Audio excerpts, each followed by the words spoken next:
مامیشه منډه کړه.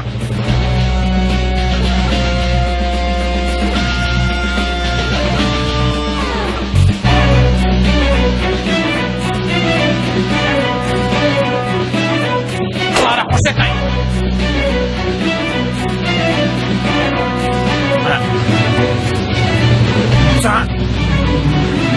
منډه کړه مامیشه منډه کړه منډه کړه.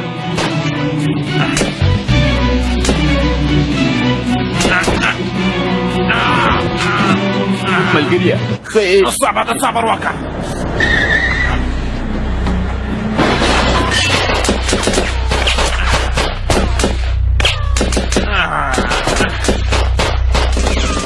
الله دردېدله نه به مړه کېدل راته ډېر اسانه ده. هغې ناروغې له ما نه مرسته وغوښتله مامیشه. ومې ویل زما ځان ډېر درد کوي ما ته درمل راکړه. مړه کېده له درده اسانه دي.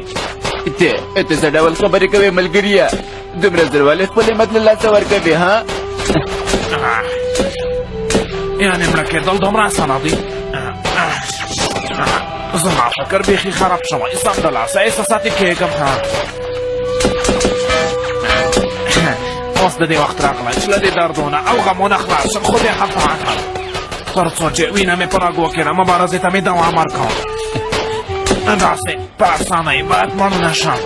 مخکې له مړه کېدلو نه باید یو څو ګیدړان خبردار کړم.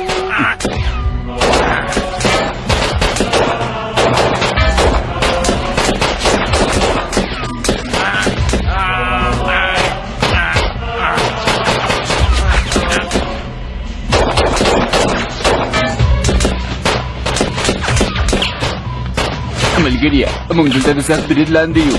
باید په یو ډول سره ځان ترې وژغورو.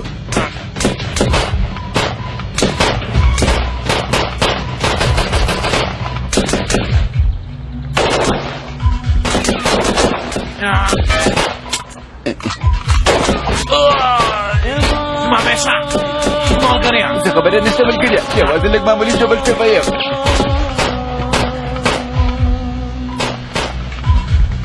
ګوره مامیشه زه تا ته څه ووایم وروره ښه غوږ شه. ولې نه پوهېږې ته مېرمنه او ماشومان لرې که مړ شې که کور ته لاړ نه شې هغوی ته به څوک حسابې ورکوي. ته دلته څه کوې ملګریه؟ ولې موږ پسې راغلی؟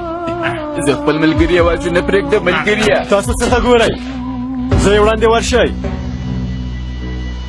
حاله زر کوئ.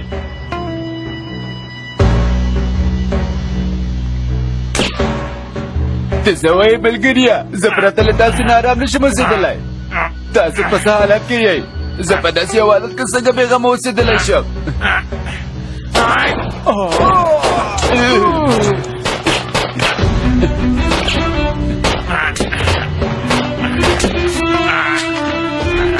تر همدې ځایه پورې وم همیشه. وینیسئ ګولۍ خلاصې شوي دي. ژوندي ونیسئ.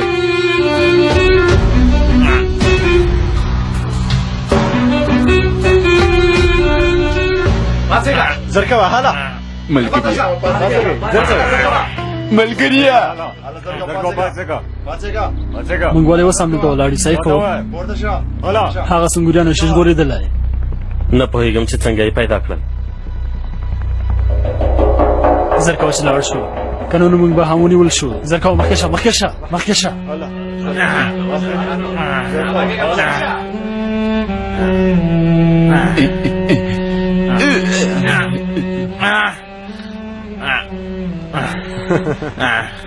اوس نو مریم له هغو زهرو نشي ژغورېدلی. خدای دې ورسره مرسته وکړي.